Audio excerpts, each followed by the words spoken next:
Salut à tous, on se retrouve aujourd'hui pour une nouvelle vidéo de déballage. Donc ça arrive au compte-gouttes au fur et à mesure, donc il va y avoir pas mal de tests à venir. Cette fois-ci c'est un colis qui nous a été envoyé par la boutique partenaire Geekbring. Voilà, donc c'est le modèle, le Uance i8. Voilà, encore un nouveau téléphone au format 18 neuvième. Donc on va voir ce que ça donne de suite. En termes de design ou autre, ce téléphone est disponible à la vente. Voilà, on va aller voir le prix après sur la boutique Geekbring. On vous le fera comme d'habitude moins cher que la boutique. Donc vous me contactez sur le mail Androphone dans la description de la vidéo. Voilà. Et si vous arrivez trop tard, parce que ce modèle vous intéresse et qu'il a été vendu, on vous met le lien d'achat comme d'habitude. Ou pour ceux à qui ça intéresse, on vous met le lien d'achat directement dans la vidéo.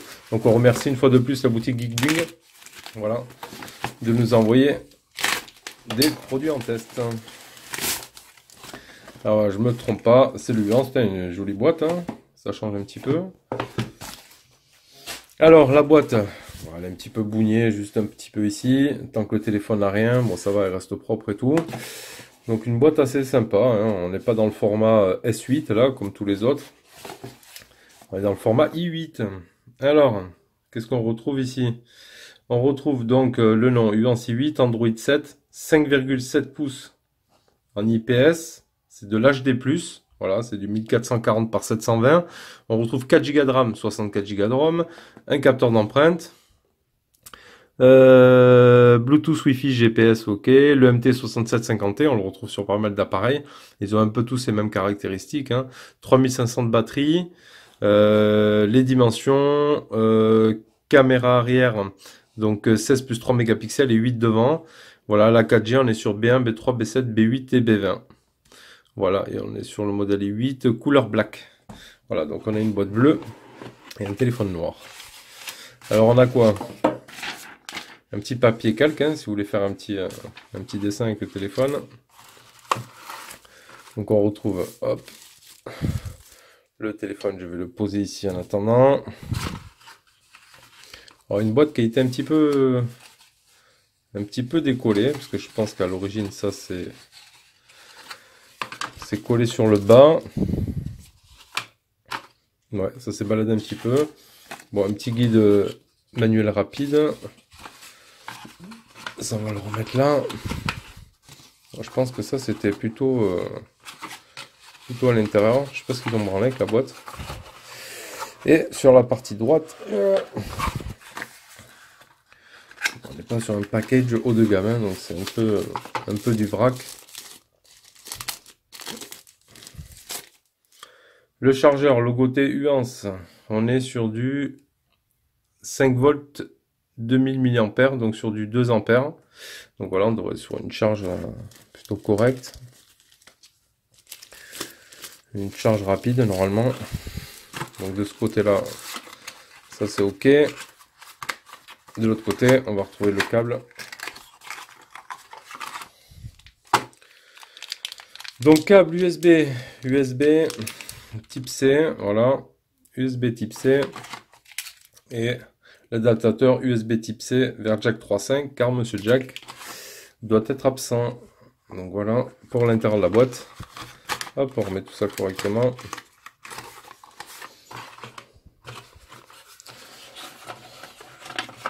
Hop, comme ceci, ça ici. Logiquement le trombone il devait aller là. La petite feuille calque. Voilà. On va regarder directement ce que ça donne. Alors, le téléphone. Déjà, en première vue, il a l'air assez uniforme, assez carré. On va enlever ça. Le premier film ici. On va enlever le deuxième. Comme ça, on va pouvoir commencer à apprécier le téléphone. Alors, le design Uance nous habitue à pas mal de bons petits téléphones. On avait pu tester le Max 2, etc. On a testé quelques modèles de chez Uance. Il commence à en sortir pas mal. Donc ouais, c'était assez bonne qualité, assez bien fini quand même, ça va. Donc sur l'arrière, je ne saurais pas dire si, si c'est du verre ou du plastique ou du polycarbonate. Je ne sais pas trop. On verra bien après dans la description s'ils disent. Donc on retrouve le capteur d'empreinte. Hop, je vais faire un petit... Hop. Les doubles appareils photo comme ça, dans la verticale. Flash LED, le logo Uance. Sur le bas, on retrouve l'USB-C. Hop, on va essayer de faire le point. Pas évident avec les lumières et tout. On va se mettre comme ça. Donc on retrouve l'USB-C, haut-parleur, le micro. Sur la partie droite, on retrouve juste le bouton Home. Voilà. Sur le haut, rien. On a le tiroir SIM. Et sur la partie gauche, on a les volumes plus-moins. Voilà, donc vous voyez la forme. Voilà. Il n'est pas incurvé, rien. Ouais, il a une forme assez sympa. Franchement, il est assez sympathique en termes de forme et de prise en main. Voilà, il n'a pas l'air super lourd. On va le peser direct. Hop, comme ça on est fixé. Ouais, 208 grammes quand même. Un petit 208 grammes. Allez, on va le démarrer.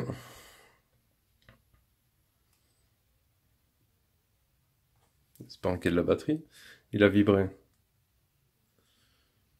Je pense qu'il ne va pas avoir de batterie. Tous les coups. Hop, on va le poser là. On va lui mettre... On va lui mettre un petit peu de charge, voir. Je prends un adaptateur, j'ai pas le type C sous le coude.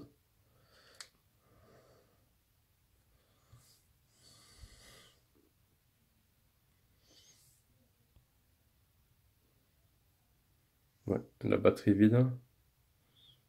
Allez, je lui mets une petite charge de minutes. Bon, c'est les aléas du direct. Voilà, il est complètement déchargé. Je le laisse charger 5 minutes et je reviens. Allez, j'ai laissé juste 2 petites minutes. Je pense qu'on va pouvoir lancer le démarrage. Juste entre temps, en le laissant un petit peu charger, on peut voir qu'on a une lettre de notification. Déjà, c'est pas mal. Ça, c'est cool. Il y avait petite protection ici pour les lentilles arrière. Donc ça, c'est plutôt pas mal. Et on va se faire une petite comparaison là, avec 2-3 modèles que j'ai en ce moment. Donc on est sur les formats S8, i8, machin truc. Donc le VK World S8, voilà. Pour regarder les deux arrières. À la limite, je préfère le capteur d'empreinte rond comme ça. Il y a une meilleure prise que les petits capteurs qu'ils ont mis comme ça. Voilà. On a le Bluebo S8 Plus.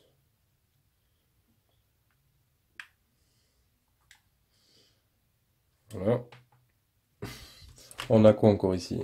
On a le Meigu Note 8.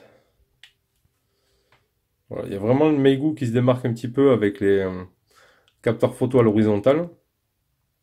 Qui ressemble étrangement à Samsung quand même. Voilà. On a pu voir que Meigu aussi va sortir un modèle, le Mate 10 Pro. Le Mate 10 Pro, le Mate 10, voilà. Donc il copie beaucoup, hein, le Note 8 de Samsung Note 8, le S8 de Samsung S8 et maintenant Mate de chez Huawei. Donc on verra ce que ça donne aussi. Donc voilà, les petits points de comparaison. Allez, on le démarre. On va le laisser un petit peu comme ça en attendant. Voilà, je vais zoomer un peu. Hop. Donc il a les bandes noires en haut. Ouais, je sais pas ce qu'il a de i8. Vous voyez, ils ont le format 19e. Le temps qu'il démarre, on va aller jeter un coup d'œil. On va se mettre comme ça. On va se jeter un petit coup d'œil sur Geekbing. Voilà, donc il y a un package à 116 € et un à 121 avec un verre trempé, une coque. Donc nous, on a le paquet standard, donc on n'a pas de coque silicone ni rien de fourni avec. Donc là, il est à 116 €. Voilà, on vous le fera moins cher, bien évidemment. Donc, ouais, je pense à 100 € livré chez vous, ça pourrait le faire. Donc vous me contactez. Hop. Malheureusement, je dis encore hop. Donc ça, les fréquences, on l'a vu. Donc c'est bien 5,7 pouces, c'est de l'HD+. Voilà, on n'est pas sur du Full HD. Qu'est-ce qu'on va pouvoir voir de plus sur le site? On peut pas agrandir ici. Donc double caméra, ouais, y a pas de, ils décrivent pas s'il y a du Sony ou quoi que ce soit. Donc on est sur du standard. Après c'est sûr, ça rend toujours mieux sur les photos commerciales, hein, qu'en vrai, ça c'est sûr.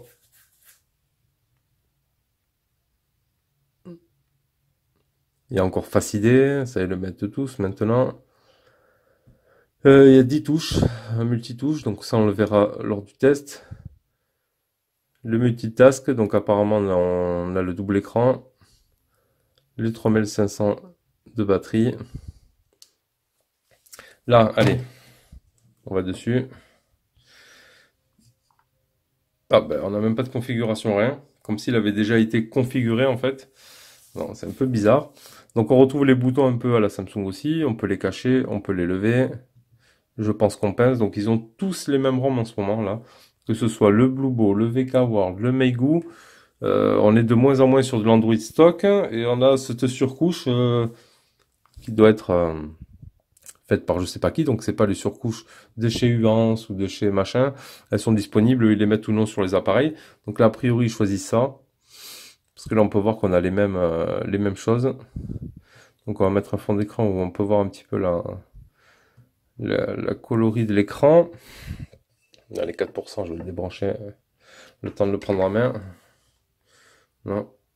Alors, qu'est-ce qu'on peut voir sur la face avant? Donc, on peut voir la caméra. Ici, il y a deux petits capteurs noirs. Vous n'allez pas trop les voir. Donc, c'est pour la Face ID.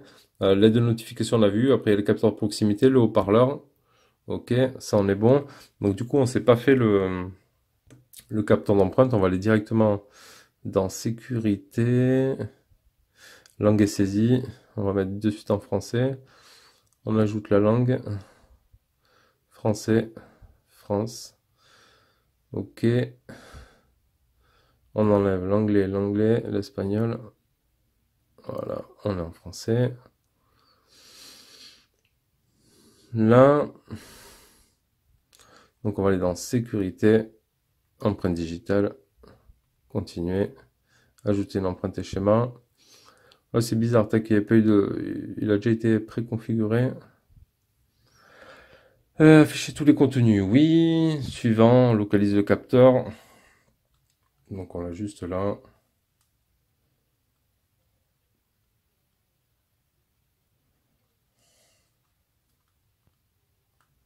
Voilà, on a réussi, ok.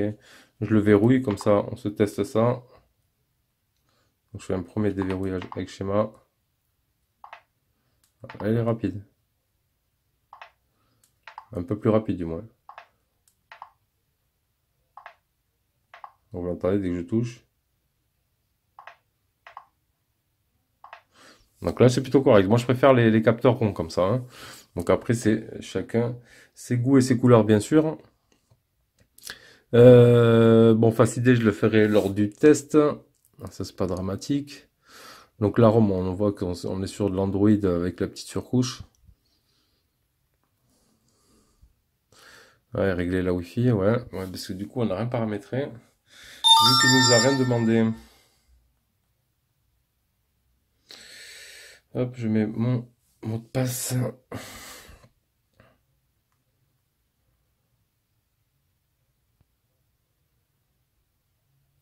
Paramètres, mise à jour. Ah, on a déjà une mise à jour. 51 mégas. Minor bug, donc on sait pas. Il va se mettre en... version en 19 décembre 2017. Donc je la télécharge. Ok, pas de souci. Donc après ça a l'air fluide, l'écran a l'air agréable aussi. Hop. Ok. Qu'est-ce qu'on peut voir d'autre rapidement? Donc déjà il y a l'aide de notification. Ça je suis content parce que j'aime bien. Même si c'est pas un téléphone que je garde, c'est juste pour les tests. Mais on est content de ça. Le capteur d'empreinte a l'air plutôt pas mal. On va se faire deux photos. Appareil photo. Batterie faible. Impossible d'utiliser l'appareil photo. Ah ah, bien joué. Et alors quand c'est qu'on peut l'utiliser? En le branchant? Même pas. Hop. Donc malheureusement, il est arrivé sans batterie. Donc soit je vais mettre encore un petit peu pause. Je vais le laisser charger un peu. Comme ça, on laisse faire la mise à jour en même temps, le téléchargement, et on se fera deux photos. Donc ça va faire une vidéo un petit peu coupée, mais c'est pas très grave. On se fera deux photos et on aura fini ce déballage.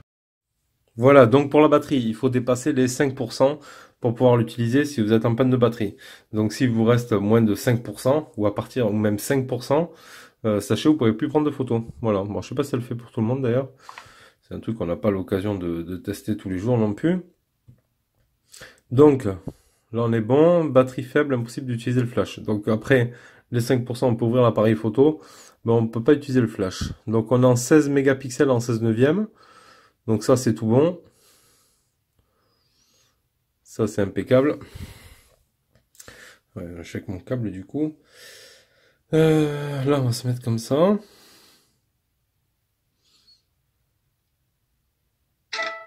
Là, c'est rapide. On va se mettre la boîte comme ceci sur le côté.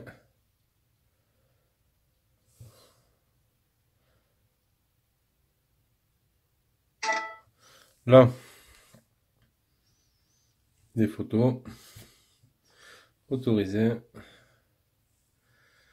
Je vais mettre comme ça.